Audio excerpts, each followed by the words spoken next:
Welcome back to Nightstand Coffee. I'm Todd. And I'm Jennifer. And today we're talking about staying connected when you're really busy. Yeah.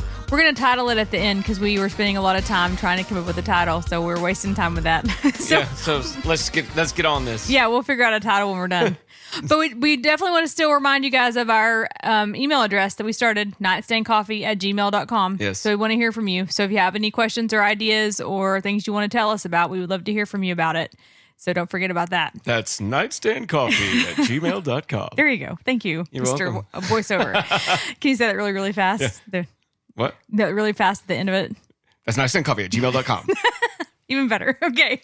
So this was a question that we received from a listener. Yeah. And so asking about when you're in times of stress, how do you stay connected? Right. Like when you're... when things are really busy and when you're stressed out or just how do you stay connected? How do you not take it out on each other? All of that kind of thing. Yeah. And so we thought it was an important topic to address because I think everyone gets faced with these things. Right. And so then, you have life going on, you love your partner, you're spending time together and you're dealing with stressful things. And so I think it's important to kind of set the stage for that. You look like you're going to take a breath. So why don't you go with that? Well, I was just thinking, what we tend to do is that things get busy at work or things get stressful, or once you have kids, then that ramps up things and like all of that kind of stuff. And it's easy for us then to go, well, things will slow down. I'll have time later. We'll reconnect later. We'll do something else later. Hey, and we just push it off and we push it off and we push it off. And then the next thing we know, we're ships passing in the night, as the old adage is, and we don't seem to, you hear people say things like, well, we just grew apart, or, it was like I was living with a stranger. We just became roommates, or, whatever. And Right. Those things don't happen by accident. And not that we intentionally drift apart, but we allow other things to get in the way. And there will always be that current that is pushing against us. I think you've even mentioned on the show before that before we're married, it feels like that there are forces that are trying to draw us together in sinful ways even, right? Yeah. Through premarital sex or whatever. Like there are forces that are trying to do everything they can to push us together. Yeah. And then after we get married, the tactic changes, and then those forces tend to do everything they can to push us apart. Right. And so then we feel isolated emotionally, we feel isolated socially, we feel isolated physically from one another. And so we have to intentionally fight against those things, intentionally live in ways that are counter to the current of our culture and of the busyness of our lives. Well, and when you talk about kids and stuff, I don't think we did a very good job of staying connected when we had kids, when our kids were little. No, I don't think so either. In fact, as we were thinking through this show and what we wanted to talk about, and we, as I was thinking about this topic, I thought about that the worst seasons of our marriage were when we allowed things to push us apart. Yeah. And we were alone in the house together. True. And so we did prioritize our kids. Like it was important to us that we were the primary caregivers for our children. And so for the most of the time when they were younger, we were trading. Not that they weren't in daycare some, but like we tried to minimize the amount of time that they were in childcare. And so then we like did some opposite schedules a little bit. And so for the most part, it was you or I that were taking care of the kids. Yeah. And the thing that I think we kind of dropped the ball on that was, I think that was the right instinct and the right thing for us to do, to prioritize us being the primary caregivers for our children. But we then didn't put the same kind of emphasis on caring for each other. Right. Right. And so, and so we had a really rough season where, we weren't connected. We just weren't. We weren't on the same page emotionally. I don't think we were on the same page spiritually. We weren't on this, it was not good. And so I think if we went back and did that time over, I think I would still want us to be the primary caregivers for our children. Absolutely. I think we would watch less television and spend more time together. Yeah. That's what I would pick. Yeah. Well, and for me, I think I would have been more insistent on us prioritizing dating, like still going out together. We just didn't. We just didn't. Because we just stayed home with the kids, or we took the kids with us if we went to dinner, and and there's nothing wrong with that. I wouldn't have traded that away, at least not on a regular basis, right? Or maybe I should say it this way: I would have had a rhythm where there would be one time where you and I went out, just the two of us, and then the next time we would all go as a family. But I don't think that we did a very good job of that. We didn't really have a good balance in that regard. Right, for sure not. But I mean, like, even just like connecting when we're not even considering kids, I think just in general about stress in general, like I think being able to find a way to connect is important, because I think we need to consider that partners have different levels of stress management. Yeah. So I read in a book recently about in the same way that different people have different tolerance levels for, like, say, like spicy food. Then people also have the same level of tolerance for, like, independence or like on the last episode we talked about how that women are more emotionally robust, right? You naturally, and maybe because of cultural pressures, women tend to have a higher tolerance, let's say, for talking about their feelings, and men don't. Right. And so there's all kinds of ways in which we have those kinds of right.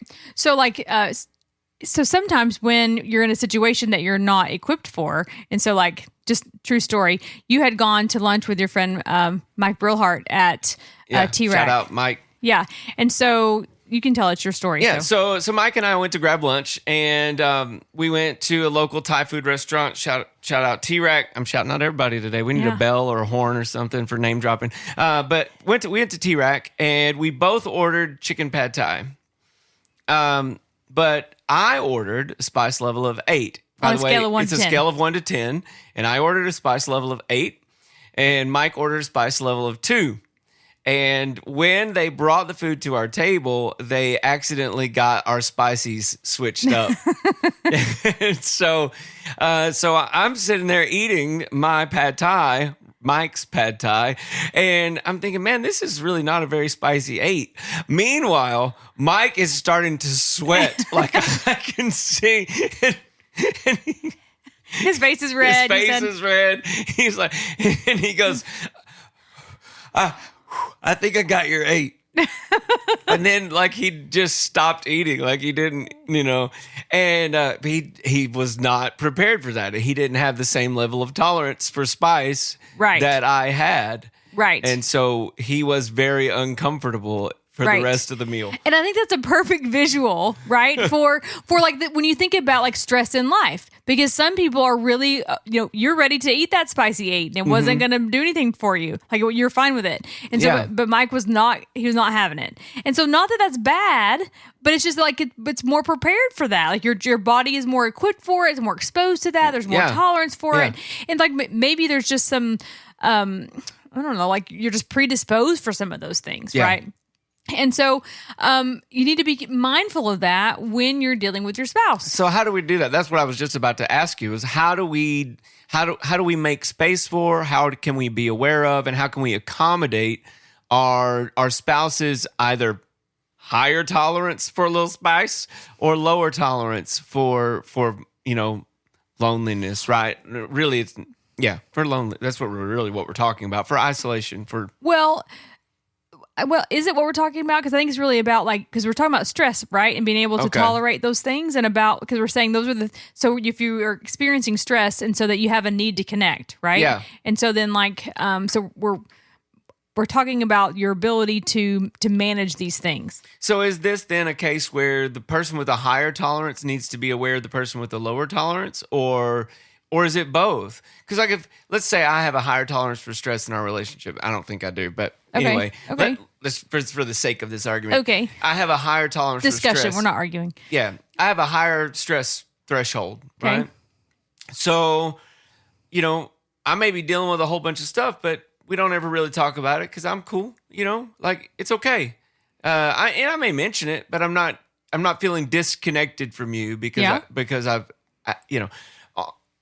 So is that a problem, Or is it just an issue of that I need to be aware if you have a lower stress tolerance, I need to be aware, oh, she's going to need to connect with me. Yeah, and I think it's probably really great because if you have a high tolerance for it and I'm low tolerance, and that means you got room on your plate for my stuff. Right. And but does that also mean that I need to be cognizant of not overloading you?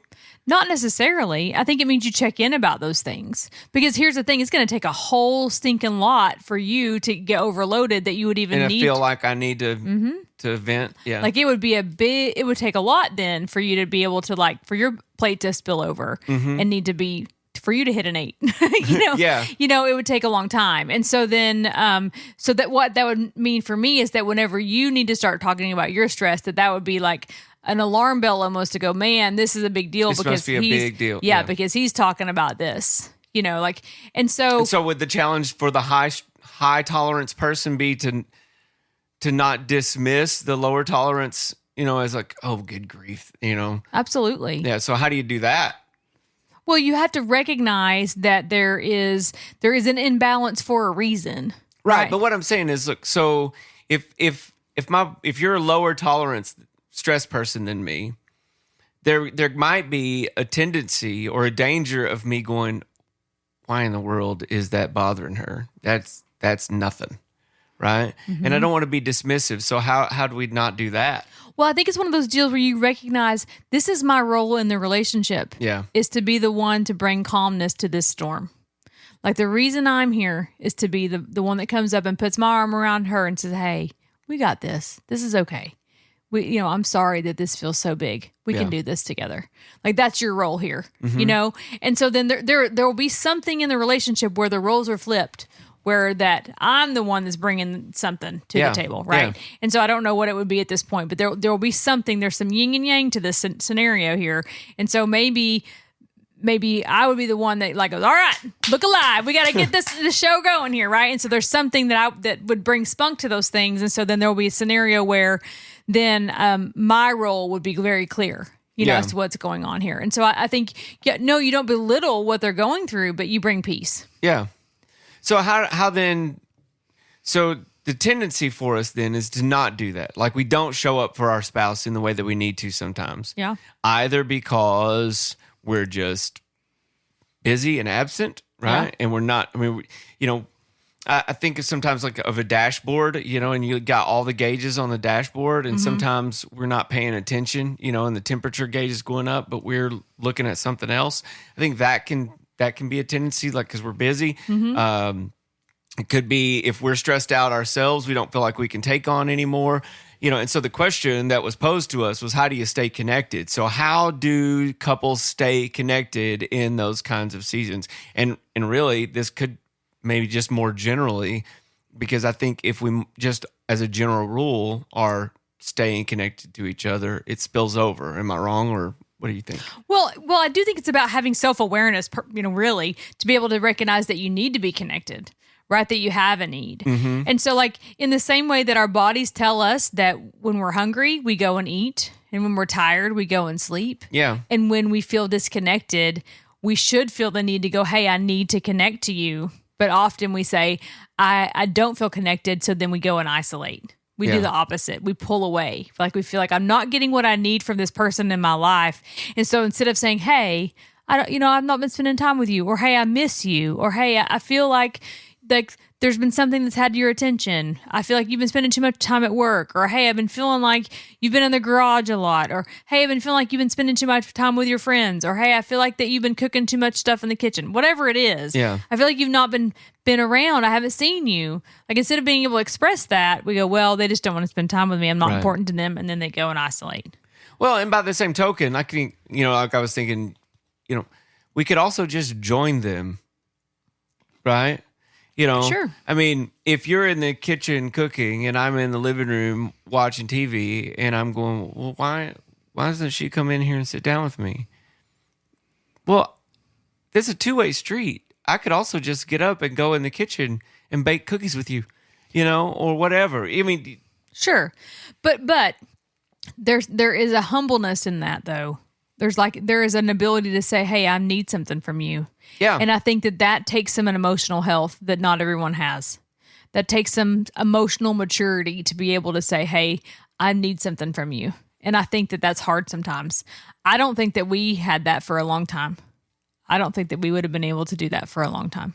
No, for sure. And look, I think I've talked about this on the show a little bit before, but I feel like I'm putting people out if I ask them for anything. Mm-hmm. And that was the same for you as it was for everybody else, Like, maybe even more so for you, because the obligation that I feel as your husband is to be the one who provides for your needs. Mm-hmm. And so there was, so there's some of this masculinity that was an identity that was tied up into that, going, I shouldn't have to ask for anything from her. I don't want to burden her. I shouldn't need anything from her. I should be the one who's giving to her.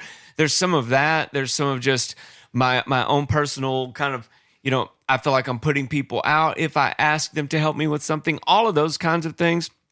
And so for me, that informed a lot of that. But no, I don't think we were very good at it. Mm-hmm. I think we're okay now. Yeah. Oh, yeah. I'll annoyingly ask you, are you coming back upstairs? Like, where are you? Like, are you coming back? Like, what are you doing? Yeah. Where are you going? Are you coming back?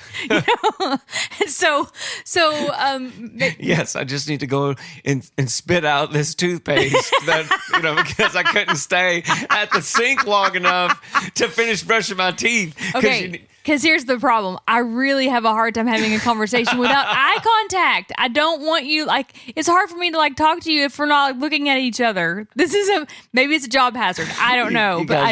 You're getting a picture into our lives. I'm walking back and forth between the bathroom and the bedroom to try and get ready in the morning because Jennifer needs me to see her face. I need eye contact. This is true. But I think I've needed that as a kid. I don't know. I didn't talk to my mom without eye contact either. So I think this has been ingrained in me. Where are you going? Come back. It's an experience. I need a whole body experience to be able to look at you and to talk to you. But anyway, so I do think that we feel uncomfortable saying, hey, I need to connect to you. I just don't think that that we feel comfortable expressing that. But here's the reality, though. I don't know that our spouse would really have a problem if we said that. If you say it in the right way, right? Yeah. We've talked about that we need to express our needs as requests and not as complaints. Right. When you go in and say, hey, I feel like I'd like to spend some time with you. I need you. I need for us to spend some time. I need to talk to you. I need for us to be able to connect. That's way different than you never come home. You're never you're never here. You're never awake. You're never around at the same. It's different when we say it those ways. Right. The connection that I just made in my mind as you were saying that is when we make our request in the form of a complaint, then it feels like your spouse is needy. Mm. When you make your request to me in a form of a request, right? Then I feel needed. Mm-hmm. Right. And those are really different things. Right. Mm-hmm. Those are really different things. And so you hear people talk about sometimes, oh, my spouse is so needy, and I think that stems from that complaint kind of thing.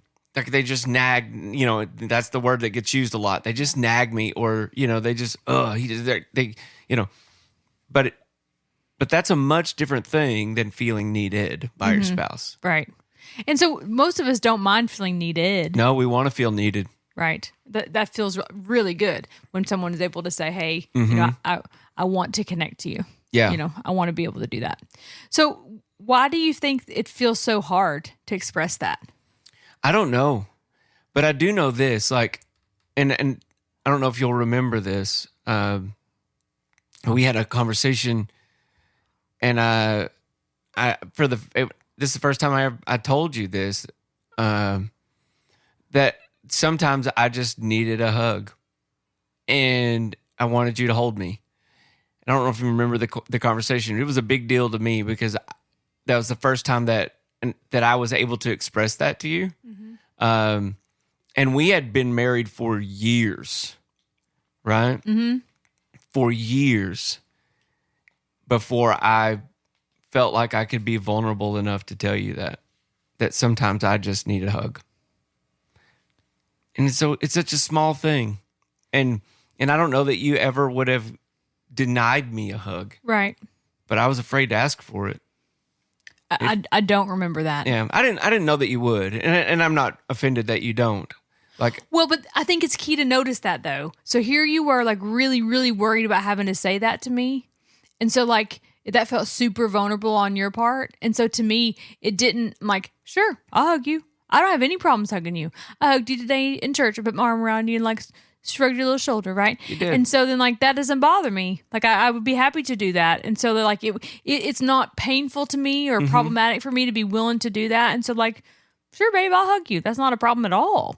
And so yeah, sometimes I think that this example has 2 points, which is that like it was hard for you to tell me that, but it wasn't hard for me to hear it, right? And so I appreciate you being open to telling me that. And then 2, how important it is, and we've said this before here too, how important it is that you point out to somebody that when you're sharing something vulnerable, that you let the other person know, hey, this is vulnerable, right? Because we don't always know. yeah. Like we don't know we're receiving vulnerable information. And so if you had to work up the nerve to tell me that you needed a hug from me, I needed to know that what you're about to tell me was super, super hard. Yeah. Was that would you know where that was? Was that Kansas or Pennsylvania? Do you remember? I think it was Pennsylvania. Okay, well that's been in the last 10 years then. Mm-hmm. And so. And we've been married for 25. Yeah, so, that tells you it's been long. Yeah. When we're done, baby, I'll hug you. Thanks. Real big. Okay. But I mean, and I know that it seems silly, even as I say it, it seems silly to not feel like I could ask for a hug when I needed one, just for some reassurance when I needed it. Mm-hmm. But I don't think that's a foreign feeling to a lot of people, especially to men. Yeah. Like to admit that I need some reassurance is tough, right? But if we're not able to, then we feed into isolation and loneliness and to a disconnect from our spouse. Yeah. And man, like, God put us together for a reason. And, again, I hate to keep, beating a dead horse, but it goes all the way back to what God designed and created us to do for one another, to be suitable helpers for each other. Mm-hmm. And then too, to recognize that when the fall happens in Genesis chapter 2, and God pronounces the curse that occurs because sin has entered the world, right? It has direct, much of what is pronounced in the curse, much of what happens as a result of sin is a breakdown in relationship. It breaks our relationship between us and God. It breaks the relationship between husband and wife. It even breaks the relationship that we have with ourselves in some way. But it very specifically addresses husband and wife. God even tells Eve, right? He says, your desire will be for your husband and he will rule over you. And so what he's saying is that this relationship that was supposed to be one of equals, where you're looking out for each other, where you're caring and providing for one another, where, the covering that Adam was supposed to place over Eve and all of that gets broken. Mm-hmm. And now we're dealing with forces that of brokenness. Sin breaks that relationship so that it doesn't function in the way that it should.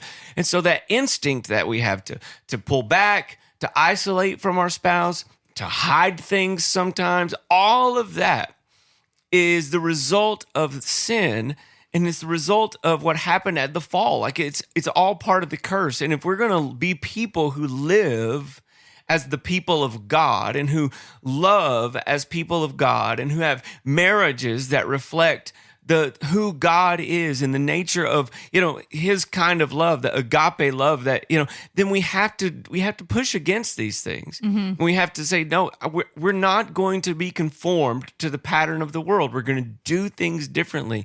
It might be hard for me to tell you that I need a hug, but I'm going to tell you that I need a hug because I know that on the other side of that kind of uncomfortableness of saying that is something divine, mm-hmm. right? Something that's mm-hmm. beautiful, something that's healing, something that's restorative, and something that, that brings us closer together, and that somehow in the mystery of it all helps us also to know God more deeply. Yeah. Well, and let's talk a little bit too about what if like your spouse or your partner is part of, and I'm saying partner in case you're still dating. So what if they're part of your stress? Like, what if they're like the needs that they have from you, or what if they're kind of a part of what's feeling stressful? Like, how do you manage that? Well, I think some of it is, and man, this is hard one, and it takes some emotional maturity, is to be able, again, to speak frankly to your spouse, not rudely, but just say, hey, I'll be honest with you, I don't know if I can handle this right now. I've got all of this other stuff going on, and this feels like I and I don't know what you do with that, because I certainly don't want to dismiss like whatever you're going through. If it's you and me, I don't want to dismiss whatever you're going through, but I also don't want to be unfair to you and either snap at you because because it is more than I can handle, but I don't, or dismiss it. I don't know. What do you think? Well, I think it kind of depends on what's going on, right? I think you need, like, it depends on what the stressor is. Are they making requests of you? Are they being short with you? Like what the nature of the stressor is, right? And so, so maybe we would need more information to be able to really vote on that. But I think like taking time to maybe they're wanting some demands on your time, and you're feeling really like you've got some deadlines or other things that are needing your attention.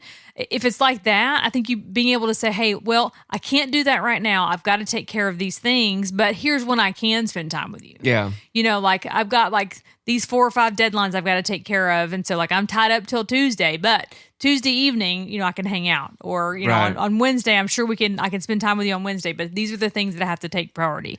Like giving some parameters or some guidelines to when you would be available, I think is helpful. Right. Well, and men have that tendency, like if they're working a bunch, like I'm working all this overtime, and and if their wife is needing their time, right, needing you to spend time with them, to connect with them, the husbands tend to do that thing where we go, well, look at all this stuff. I'm doing all this for you, and maybe you are, but she doesn't need you to do things for her. She's wanting you to do things with her. And you have to do both, right? Yeah. It's not that there's something wrong with working. It's commendable, man, that you want to work hard and provide for your family. You should. In fact, there's something broken and wrong if you don't want to do that, right? But that alone will not sustain a relationship. We have to do things with each other as well. Right. Right. And so, sometimes it's worth losing that 8 hours of overtime to gain the benefit for your relationship of saying, let's go spend a day together. Well, and sometimes it's worth a conversation, because there would be times in our marriage that I would have preferred you to work the overtime because I would be more stressed about our finances than I would have been about hanging out together. And so then have that conversation to say, hey, where do we stand here? Would you feel better about me working this 8 hours of overtime, or would you want me to come home and us be together? Because that would have been a thing for us, I think. Yeah. And so because you would have prioritized, hey, I'll just come home because let's be together. And I'd be like, hey, I'd feel way better if you were working, just because I would feel more more motivated by taking care of our financial stresses. Yeah. And so but yeah, definitely find out what your wife is needing. Find out what your husband's needing. Ask these questions about, what feels better here? Like what will get this the highest gain? Right. And there's an ebb and flow. Right. There's an ebb and flow. Right. And that's for any of this. Even the, there will be seasons of busyness, right, where you don't get to spend as much time together, which means that you have to, in those seasons, really like quality over quantity, right? To make sure that the time that you do have together is meaningful and that you're doing the right things with it, and that you're putting your phones down or turning off the television or whatever, so that you're quality over quantity. And then there'll be seasons where you're not as busy, right? And you'll be able to spend more time together. Just take advantage of what you have in the season that you have it and recognize that these things ebb and flow. Well, and I think you had talked earlier today about like doing a time audit. Like, what is it that you're spending time on? Yeah. Like, what should you let go of? Because maybe you're like wasting time on some things that you really could let go of, so you could spend more time with your spouse. And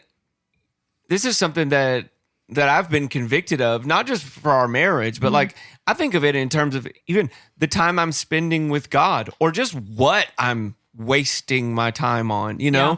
Or all of us, we all have the same 24 hours in a day. Yeah. We all have the same amount of time to spend.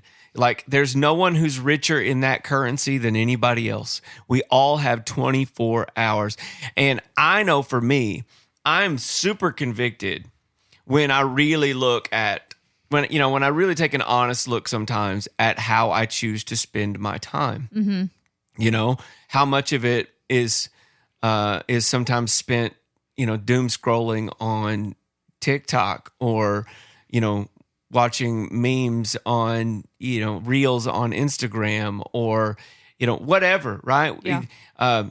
Binge watching something on Netflix, or, and not that there's anything inherently wrong with any of those things, but when those, the scriptures say, if a man knows to do good and doesn't do it, to him it is sin, right?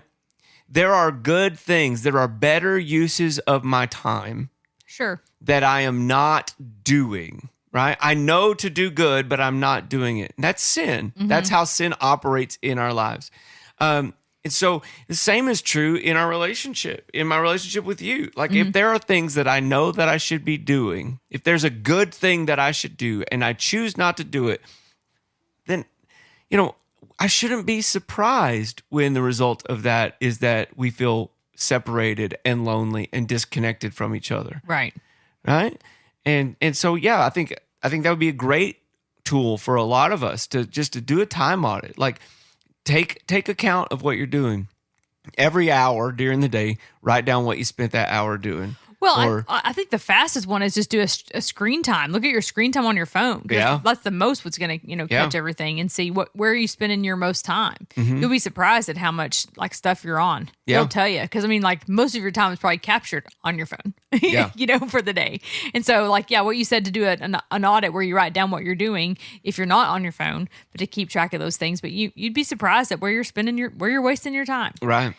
Create screen time limits so that your phone will tell you, hey, you've spent X amount of time. 15 hours on, Yeah. And so then it'll pop up and tell you. Now you have the option as a grown up to blow past that, and it'll tell you, how much you've done, but you can decide if you want to ignore the alert or not. But having some awareness of that can be pretty important. Yeah, I've heard John Mark Comer. I don't know how many of you are familiar with him. He wrote a book called The Ruthless Elimination of Hurry, and his latest one's called Practicing the Way. But he's a pastor and an author. And but one of the things that I've heard him talk about on a couple of different occasions is parenting his phone. Right? He goes, I put my phone to bed at 8:30, right? And there's a place in the house where it goes, and I put it down, and it doesn't come out from that place until the next morning after I've had my quiet time with God. He goes, I parent my phone. I'm in charge. I get to dictate, and I just thought, man, that's such a good way to view that. Like, I've heard other people talk about, the difference between, a tool and technology, right? Because we talk about technology being a tool, but oftentimes it's not a tool. It dominates us, and so this really isn't a conversation about technology, but I'm getting somewhere. So hold on. I'll wait. A tool stays in the toolbox until I need it. There's no notifications. My drill's not going, hey, drill something with me. Hey, whatever, build that hutch. Hey, it's just there. And it is useful when I need it. And when it is needed, then I take it out and I do the job that needs to be done. Our phones and most technologies, that's not how they function, right? We're constantly getting inundated with notifications and with emails and then the dopamine cycle that happens where, I have phantom vibrations in my pocket because, all of that stuff. And it really comes back to the fact that I am allowing invasions into my time. I'm allowing outside forces to dominate and dictate how I use my time, rather than making those things work for me in ways that are beneficial. And I think that can be true in our marriages as well, where we're allowing everything else to kind of dominate how we spend our time, rather than making those things work for us in ways that enhance our marriage. Mm-hmm. Well, I think that's a very, very valid point. And so then it's just a time waster. It separates us. And think about all the time that you are in a restaurant and you look around and everybody's looking at their phones. And I'm guilty. Yeah, sure. I mean, yeah, we all are. We absolutely are. Mm-hmm. And then what are we training our kids to do in that? And the reality is, I mean, we are of a certain age, right? But we are old enough to remember when these things were not around. True. Right? Yeah. By the way, I just picked up my phone when I said these things, if you didn't know what I was referring to. Yeah. We're old enough to remember when these things didn't dominate our lives because they weren't even a thing. Well, right? So I remember. The point I'm trying to make is that we lived without them. We did. We were just fine without them. But now, I panic if I leave it on the desk and I'm walking out of the house to go to my car, right? And I go, oh, I forgot my phone. Yeah. What is that? Well, yeah, the story I was going to say is like when we got married, because we lived an hour apart when we were dating. Yeah. And so you had a cell phone because it was cheaper at that point, because we got married in 99. It was cheaper for you to have a cell phone and to use cell phone minutes than it was to call me long distance. Right. And so then when we got married, we canceled the cell phone because we didn't need it anymore. Yeah, we're not going to need that anymore. So we canceled it. And then we didn't have a cell phone for a couple of years, I think. I think we weaned you back in, got you a beeper, I think at some point before we got cell phones. And I'm not advocating being a Luddite and getting rid of all. What's that mean? Getting rid of all technology. Okay. I'm not, I'm not advocating for that, but I am saying, man, like. What's the word again? Luddite. Okay. Yeah. So there are a few hours in the day that we would be just fine to not stare at it. Well, sure. No, the world's not going to fall apart. It's not going to stop spinning. Yeah. But we need to find a way to make sure we're connecting to each other. And so if that's one of the things that get in the way, then that would definitely be a problem. Yeah. And so we mentioned earlier about the kids when we have young kids, but I think it can also, we're older and our parents don't need us quite yet, but it won't be long. And so sometimes it could be like having to take care of your parent. Oh yeah, for sure. To get in the way of that. So I know I've seen my parents go through that. So taking care of my grandma and stuff, like that was definitely a challenge for my parents, like learning how to balance my mom needing to take care of her mom. Yeah. And so how do you do with that? Like the time that is taken away from my mom and dad having to take care of my grandma was challenging. Yeah. And so I think, being able to still get your needs met in your marriage while you're also caring for someone else, I think can be challenging. Right. So again, I think it's recognizing the seasons. Yeah. That they ebb and they flow.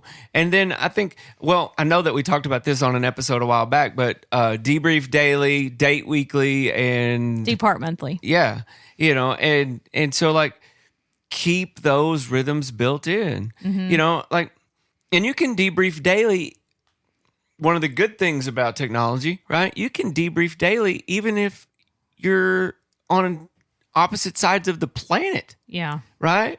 So there are ways that we can connect and stay connected to each other. We just have to prioritize it. We just have to, make an appointment with your spouse. There's nothing wrong with that. Right. I think sometimes that we get that idea too. Well, that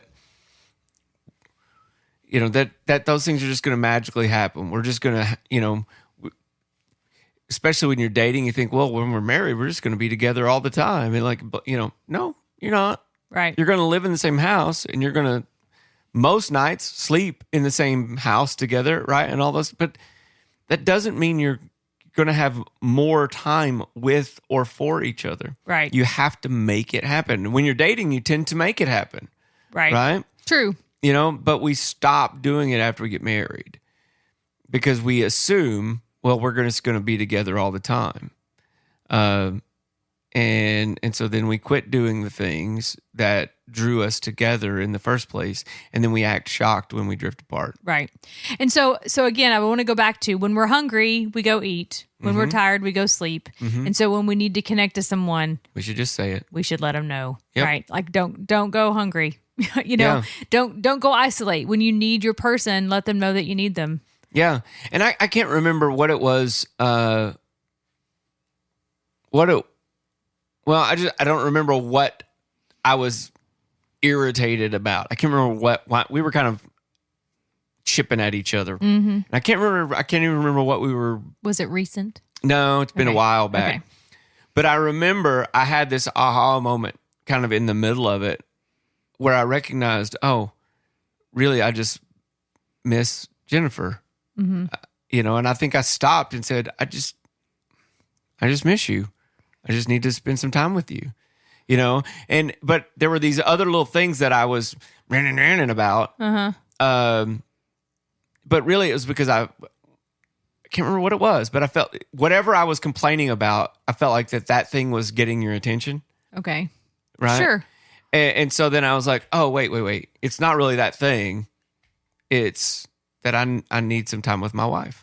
Well, and I think that's completely what happens all the time, right? Instead of really recognizing what the problem is, we make it the issue. Yeah. Right? So it's like, you maybe let's just say you're mad at all the time I'm spending with my friends. So then you start yipping about all my friends. And it's like, no, that's not the problem. It's that I'm gone with my friends and I'm not home.